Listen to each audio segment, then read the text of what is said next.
మహబూబాబాద్ జిల్లా వ్యాప్తంగా ఉన్న రైస్ మిల్లులలో సివిల్ సప్లైస్ టాస్క్ ఫోర్స్ అధికారులు సోదాలు చేపట్టారు.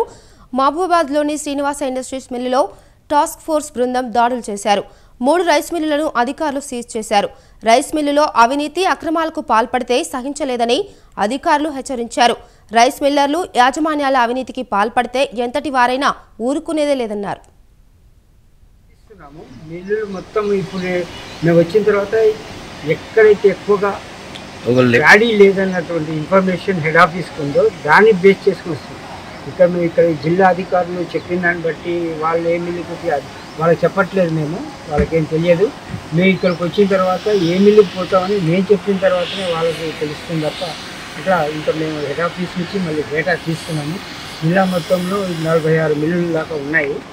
ఏ మిల్లులో ఇప్పుడు ప్యాడీ అసలు లేకుండా ఉంది. ఎందుకంటే మాకు ఓపీఎంఎస్ డేటా అనేది హెడ్ ఆఫీస్లో రికార్డు ఎప్పుడు ప్రతి జిల్లాది ప్రతి మిల్లుది ఉంటుంది. మనం ఏ సీజన్లో ఏ మిల్లుకి ఎంత ప్యాడీ ఇచ్చాము, దానికి కాను వాళ్ళు ఎంత బియ్యం పెట్టవలసి ఉంది, ఇప్పటి వరకు ఎంత పెట్టారు, ఇంకా పెట్టాల్సిన బియ్యం ఎంత ఉంది, ఆ బియ్యానికి సరిపోయిన ప్యాడీ ఎంత ఉండాలి అనేది ఆ డేటా ఉంటుంది.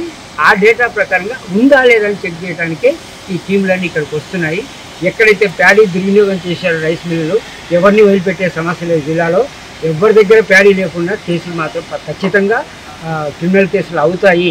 ఇప్పుడు ఎవరైతే కంటిన్యూగా బియ్యం పెడుతూ ఉన్నారు, ప్యాడీ ఉంది, కాకపోతే మిల్లు రన్నింగ్లో కొద్దిగా షార్టేజ్ వస్తుంది. ప్యాడీ సరిగ్గా లేకపోవడం వల్ల మినిమం షార్టేజ్ని కన్సిడర్ చేస్తాం, కానీ అసలు బియ్యం పెట్టకుండా మొత్తం వడ్ల గింజలు లేకుండా అమ్ముకుని దిగిన వాళ్ళ మీద ఎట్టి పరిస్థితిలో ఉపేక్షించలేదు. జిల్లాలో ఉన్న రైస్ మిల్ యాజమాన్యం అందరికీ కూడా తెలియజేస్తున్నాను.